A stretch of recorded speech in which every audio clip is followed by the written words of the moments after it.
गोडसे ने अदालत को यह बताया कि महात्मा गांधी की नीतियों और उनके कार्यों की वजह से भारत के लाखों हिंदुओं की जिंदगियां बर्बाद हो गईं और किसी भी महात्मा को यह अधिकार नहीं है कि वो भारत के टुकड़े टुकड़े करे या उसका विभाजन करे। लेकिन गांधी जी ने ऐसा किया और इसीलिए गोडसे ने उनकी हत्या की। अपने बयान के दूसरे भाग में गोडसे ने कहा कि अगर देश के प्रति समर्पण रखना कोई पाप है तो मैं मानता हूं कि मैंने ये पाप किया है और मुझे पूरा विश्वास है कि इंसानों की इस अदालत के बाद भी एक और अदालत है जहां मेरे इस काम को गलत नहीं समझा जाएगा, क्योंकि मैंने ये काम मानवता की रक्षा के लिए किया है। यानी गोडसे को कोई पछतावा नहीं था कि उन्होंने कोई गलत काम किया है, वो अपने इस काम को सही मानता था।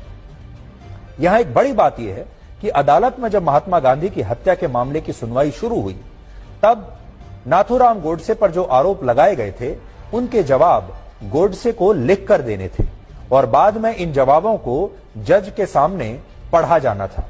लेकिन दूसरा पक्ष ये नहीं चाहता था, यानी जो सरकारी पक्ष था वो ये नहीं चाहता था कि गोडसे के जवाबों को अदालत में पढ़ा जाए और यही मांग तब अदालत से भी की गई। लेकिन अदालत ने उस समय इन आपत्तियों को खारिज कर दिया और इसके बाद गोडसे का यह जवाब अदालत में बाकायदा पढ़ा गया। और बड़ी बात यह है कि अगले दिन यही जवाब उस समय के सारे अखबारों के पहले पन्ने पर था, जिससे तत्कालीन प्रधानमंत्री जवाहरलाल नेहरू काफी चिंतित हो गए और काफी असहज हो गए।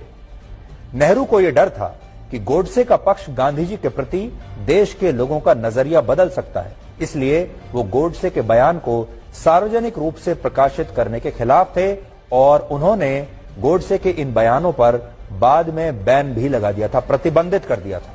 और यह प्रतिबंध गोडसे के बयानों पर कई वर्षों तक लागू रहा। इसीलिए आज भी देश के ज्यादातर लोग ये नहीं जानते कि महात्मा गांधी की हत्या करने के बाद गोडसे ने अदालत में क्या कहा था।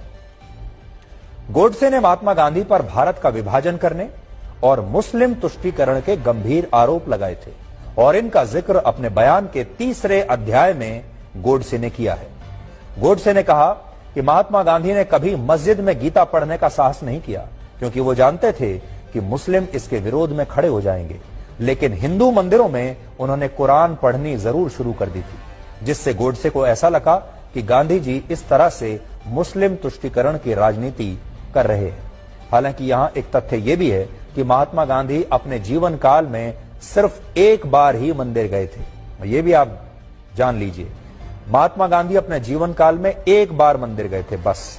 और गोडसे का यह भी कहना था कि महात्मा गांधी हिंदू मुस्लिम एकता की